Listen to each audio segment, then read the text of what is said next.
300 रुपए का मजदूर 100 रुपए में मिलेगा। सरकार झूठे आरोप लगाती रहती है। पूरे वर्ल्ड में हमारे भारत देश की बुराई हो रही है। वो वाकई चौकीदार है, चौकीदार क्यों है? होगा तो डानी बनेगा चौकीदार है। जिस तरफ से प्रचार कर रहे हैं कि हरियाणा के किसान नहीं आ रहे और हरियाणा के किसानों को उठा उठा के जेल में बंद किया जा रहा था। जंगली जानवरों से नहीं डरते तो मुकदमों से कौन क्या डरेगा।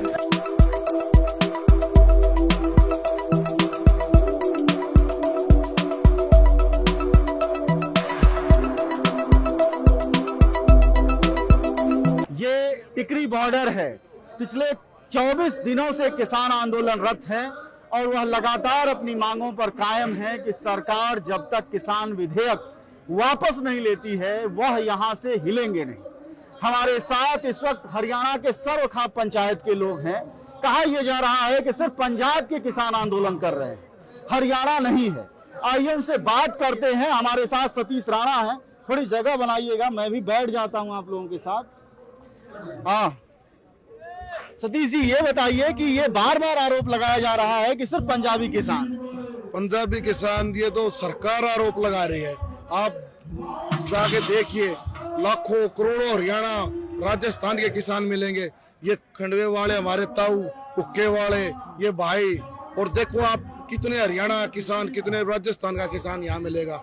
ये सरकार झूठे आरोप लगाती रहती है, इसमें कोई ऐसी बात नहीं है। अच्छा ये बताइए कि आखिरकार सरकार बार बार कह रही है मोदी कि उसने जो है किसानों की भलाई के लिए काम किया है। भलाई के लिए? हम भलाई किसान चाहता ही नहीं। आप क्यों भलाई करना चाह रहे हो? किसान, आपको कोई बीमारी हो, जब आपको बीमारी नहीं है आप क्यों इलाज दे रहे हो? किसान चाह रहा है कि हमारे MSP कानून लागू कर दे। अब इन्होंने कर दिए 3 काले कानून लागू। किसान ने डिमांड ही नहीं की। आज तक किसी किसान संगठनों ने इन कानूनों की कभी मांग ही नहीं की। जब मांग ही नहीं कर रही है तो ये कहां से ले आए, किसानों को ये पता नहीं। तो मतलब ये आपका कहना है कि बड़ी मतलब ताकतपूर्वक इंजेक्शन ठूसने की कोशिश कर। पूरा इंजेक्शन नहीं, पूरा जहर का इंजेक्शन लगाने की कोशिश है। ये क्या था? इन्होंने एयरपोर्ट बेच दिए, इन्होंने रेल बेच दी, LIC बेच दिया, सारी चीज बेच दी। अब लास्ट में बचा क्या? इन्होंने देखा एक चीज बच गई, ये किसान बच गए जो सबसे बड़े हैं। रात को पता नहीं क्या डील हुई अंबानी अडानी से, और उन्होंने ये रात में कानून तैयार करवा दिया। कृषि मंत्री तक को नहीं पता था कि कानून क्यों बन रहे हैं। रात में अंबानी अडानी से डील करके और ये काले कानून किसानों की जमीन हड़पने के लिए ले आए। ये आपके राज्य के जो कृषि मंत्री हैं, नाम नहीं याद आ रहा, तो कहते हैं दलाल विरोध कर रहे हैं। नहीं, दलाल, उनका नाम दलाल खाप से आते हैं वो। हाँ, पर वो पहले तो उन्होंने पता ही नहीं, कभी किसानों के बीच में वो गए नहीं। वो सारे के सारे, ये लगा लो, उनके लिए शब्द नहीं है इतने गंदे शब्द कहने के लिए जिस नीचता पे वे उतरे हुए हैं। उनको चाहिए, वो एक ग्रामीण क्षेत्र से आते हैं, किसानों के बीच में है, उनका पता करे। आज करोड़ों किसान, अभी तो करोड़ों किसान है, ये अरबों में ही पहुंच जाएंगे पूरे भारत के किसान यहाँ पे। ये बताइए कि आप लोगों की बात जो मोटी सी है कि हमें नहीं चाहिए कानून, यह आप ही की बनाई सरकार को क्यों नहीं समझना? सरकार एक बार राज जो भी सरकार कर लेती है, दोबारा मिलने के बाद वो सरकार नहीं रहती। वो अपने आप को राजा समझने लग गए। अब ये सोच रहे हैं कि ये जनता कुछ नहीं कर सकती, पर जनता ने तो बड़े बड़े को तक तिलाए हैं। राजाओं के राज चले गए, ये तो 5 साल की बात है। 5 साल से पहले भी गिर जाती है सरकारें। पर इतना घमंड किसी देश के प्रधानमंत्री में पहली बार देखा है कि करोड़ों आदमी बैठे हैं, मांग मान रहे हैं, इतनी भी सुनवाई नहीं कर रहा। पर ये किसानों का पर वो ले रहे इम्तिहान मत लो। हम तो मोदी जी से कहना चाह रहे, किसानों का इम्तिहान मत लो। अगर किसान अभी आराम से बैठा है, इसने कुछ सोच लिया तो कुछ बचेगा नहीं मोदी जी। चलिए कुछ और लोगों से बात करते हैं। ये बताइए बंधु कि क्यों कहते हैं बार बार कि वो बरगलाए गए किसान हैं? आप लोग क्या बरगलाए गए? मैं उसको कहना चाहता हूँ, पहले तो एडमिट हो जाए। अपना संतुलन खो बैठा है मोदी जी। वो अपने आप को राजा समझता है। वो राजा इस प्रजा ने बिठाया था, इस जमींदार और किसान ने बिठाया था। लेकिन जो बिठा जानता है, ये तो पता है ना, उतारना भी जानता है।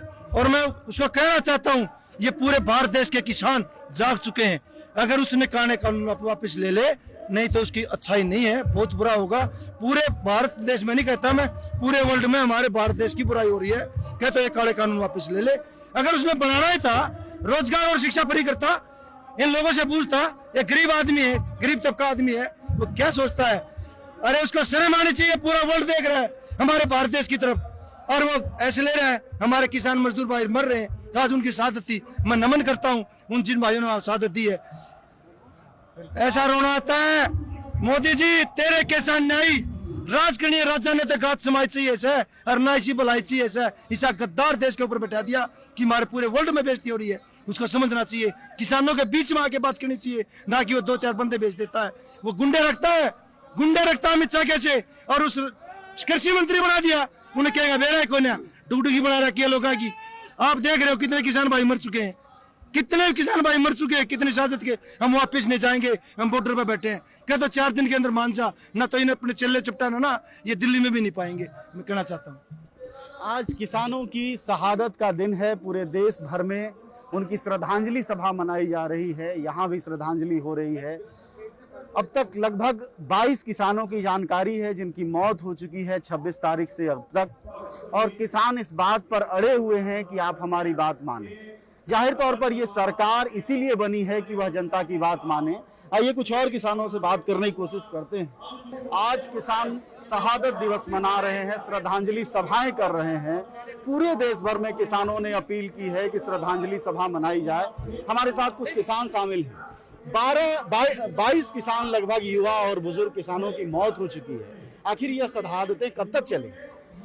ਇਹ ਜੀ ਜਦੋਂ ਆਪਾਂ ਕੋਈ ਨਕਮੀਆਂ ਸਰਕਾਰਾਂ ਚੁਣੀਆਂ ਜਾਣ ਜੀ, ਜਦੋਂ ਮੰਨ ਲਓ ਆਪਣੇ ਇੱਕ ਚਾਹ ਵੇਚਣ ਵਾਲਾ ਪ੍ਰਧਾਨ ਮੰਤਰੀ ਬਣ, ਜਿਹਨੂੰ ਪਤਾ ਨਹੀਂ ਵੀ ਦੇਸ਼ ਨੂੰ ਚਲਾਉਣਾ ਕਿਵੇਂ, ਉਹ ਤਾਂ ਸਿਰਫ ਹੁਣ ਤੇ ਇੱਕ ਗੱਲ ਦੱਸਦੀ ਹੈ ਵੀ ਮੈਂ ਅਡਾਨੀ ਬਣਨ ਦਾ ਚੌਕੀਦਾਰ ਹੈ।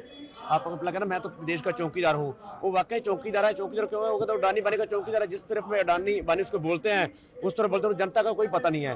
पहले लॉकडाउन किया, लोगों का बेड़ा बिजनेस का बेड़ा गर्क कर दिया। अब आप कोरोना लेके आ गया, कहाँ कोरोना है? हमें तो कोई कोरोना नहीं हो रहा। इसको खत्म है, ये लोगों को कुछ नहीं सुनता है। ये कहते हैं हमारे पुरखों ने 1947 में कितनी श्रद्धांजलि दिया, मान लो शहादत दे दे के अपने देश को याद कराया। गोरे अंग्रेज चले गए और काले अंग्रेज आ गए।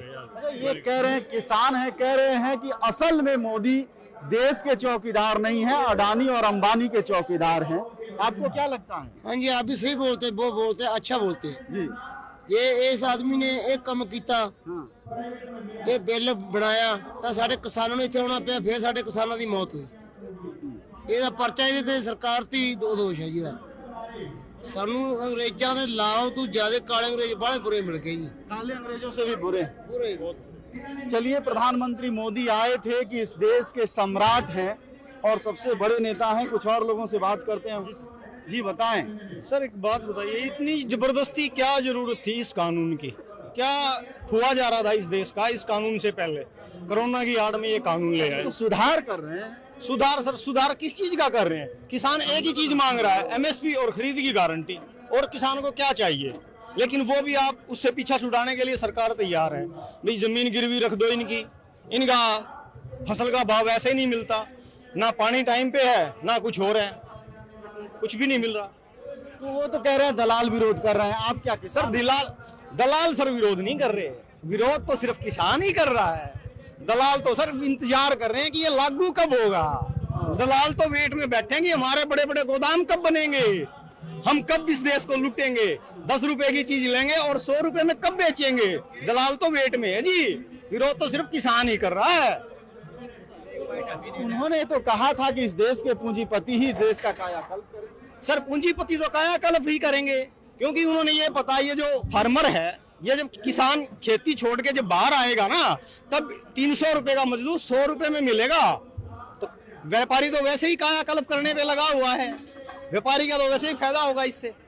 सरकार तानाशाही काम कर रही है, जबरदस्ती उठा के बंद कर दिया। 23 तारीख को ही उठा लिया, 26 तारीख को टिकरी बॉर्डर पर धरना था, दिल्ली के अंदर कूच करना था, और सरकार ने हमारे को पहले ही उठा लिया। और उठा के पहले तो थाना में ले गए, फिर जेल में बंद कर दिया। और दूसरी तरफ प्रचार करती रही कि हरियाणा से किसान ही नहीं आ रहे। आप एक तरफ से प्रचार कर रहे हैं कि हरियाणा के किसान नहीं आ रहे, और हरियाणा के किसानों को उठा उठा के जेल में बंद किया जा रहा था, जबरदस्ती बंद किया जा रहा था। तो प्रधान ये बताइए, कब तक ऐसे धरना चलता रहेगा? ये जब तक ये काले कानून रद्द नहीं कर देता मोदी जी, इतना ये धरना ऐसे ही चालू रहेगा।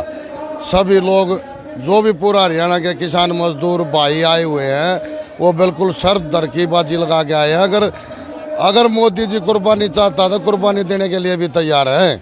आप चित्रकूट से चलकर आए हैं। उत्तर प्रदेश में जो है वो किसानों पर लगातार योगी जो है फाइन लगा रहे हैं, आपको डर नहीं लग रहा? किस चीज का फाइन लगा रहे हैं? आंदोलन करने का। तो आंदोलन के लिए योगी जी फाइन लगाते हैं, मोदी जी फाइन लगाते हैं। ये क्या लोकतंत्र की सरकार है कि अंग्रेजों की और मुगलों की सरकार चल रही कि हम अपनी बात भी नहीं रख सकते हैं? और इस लोकतंत्र में सबको अपनी बात करने का अधिकार है, हम भी अपनी बात रखेंगे।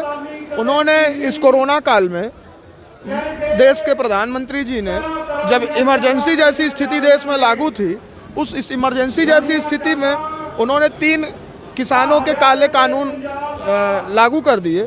आज कह रहे हैं कि हम किसानों को लेकर के कानून बनाए हुए हैं, जब वो कानून किसानों को यहाँ जितने भी लोग आपको दिख रहे हैं और पूरे भारत में जहाँ जहाँ इनका आंदोलन हो रहे हैं सभी जगह किसान आंदोलित हैं, उसके बाद हम कह रहे हैं कि ये किसानों के लिए भी ये बात समझ में आने जैसी ही नहीं है। तो ये जो दिल्ली के हर वार्डों में लोग बैठे हुए पूरे भारत से लगातार किसान आ रहे हैं। हमारे संगठन में कैसे 2000 लोग आज फिर से कूच किए हैं, हर सीमाओं में पहुंच कर। आप पर मुकदमा दायर कर देंगे योगी आदित्यनाथ? अरे मुकदमा, जेल, ये उनका अधिकार है। और लोकतंत्र में हर व्यक्ति स्वतंत्र है। लोकतांत्रिक तरीके से अपनी बात रखने में हम अपनी बात रखेंगे। और मुकदमों और जेल से हम वो किसान हैं जो ठंड में पानी लगाते हैं, इतनी मिट्टी पैरों में घुसेड़ करके अपना कार्य करते हैं, जुताई बुआई करते हैं, जंगली जानवरों से नहीं डरते, तो मुकदमों से कौन क्या डरेगा? कौन जी ये बताइए, आप हरियाणा के किसान हैं, यहाँ टिर्की बॉर्डर हो, टिकरी बॉर्डर हो या फिर सिंघू बॉर्डर हो, हर जगह पंजाब के किसान बहुत ज्यादा दिखाई दे रहे हैं, जबकि आप ही के राज्य में बैठे हैं। तो आखिर हरियाणा में जो किसान हैं वो इस आंदोलन में भागीदार इतने कम क्यों? कम नहीं है वैसे, लेकिन पंजाब की अपेक्षा कम इसलिए है कि अगुवाई बड़े भाई हमारे पंजाब ने कर रखी है। सबसे पहले यही आए इन्होंने जगह, सबसे पहले जो किसान यूनियन के संगठन है वो पंजाब से है, वो सबसे पहले आगे चले, बैरिकेड तोड़कर बॉर्डर पर बैठे। बीच बीच में आप कहीं भी देख सकते हो हरियाणा वाले बहुत हैं, लेकिन इनकी संख्या में कम इसीलिए है कि हमारे बड़े भाई इनकी अगुवाई में ही चलेगा। इनके पीछे पीछे हरियाणा के किसान, नेताओं की गिरफ्तारी भी वजह रही क्या? हाँ, हरियाणा के जो नेता किसान थे किसी भी संगठन के, किसी भी यूनियन के, यहाँ भाजपा सरकार ने उनको 3 दिन पहले ही अरेस्ट कर लिया था। 4-4 दिन में जेल से छूटे और उनको वार्निंग दे दी गई, अगर आप रोड पे निकलेंगे तो आपको खिलाफ सख्त देशद्रोही तक का मुकदमा दर्ज कर सकते हैं। गुरनाम सिंह चढ़ने भी तो आप ही के राज्य के हैं। गुरनाम सिंह तो एक फेमस चेहरा हो गया, उनको तो रख नहीं सकते ना। जो अंडरग्राउंड नीचे वाले जो जिला स्तरीय जो प्रवक्ता लेवल के जो किसान संगठन नेता थे उनको पकड़ के अंदर रख दिया गया। वो तो कमेटी में 30 आदमियों को तो कुछ कह ही नहीं सकते, वो डेली कमेटी से मीटिंग होती रहती है। लेकिन हमारे साथी थे जयबगंज और रोहतक से जिला अध्यक्ष थे किसान यूनियन के, उनके साथी और थे 2, उनको 3 दिन जेल में रखा। बड़ी मिन्नत के बाद उनकी लड़के की शादी थी, उसके बाद उनको छोड़ा और वार्निंग दे दी गई कि आप आगे कहीं भी अगुवाई नहीं करेंगे। अच्छा, कहीं ऐसा तो नहीं कि भारत में जाति की समस्या बहुत है, तो चूंकि सिख जाट आंदोलन कर रहे हैं तो जाट साथ हैं, बाकी जातियां हरियाणा के साथ नहीं? देखो, किसान तो हर जाति से है, किसी एरिया में किसी को जमीन ज्यादा, किसी में जाट के ज्यादा, तो किसी में ओबीसी के ज्यादा है। हर डिस्ट्रिक्ट वाइज, जैसे जींद, कैथल, करनाल, ओबीसी एससी का भी जमीन है, हर जाति है, हर वर्ग से। लेकिन सबसे ज्यादा जमीन जैसे है वो हरियाणा हो चाहे पंजाब हो, झटका ही है। इसलिए किसान का मतलब जाट समझ लेते हैं, ऐसा कुछ नहीं है। सैनी है, ओबीसी, बैरागी हैं, सबको जमीन है।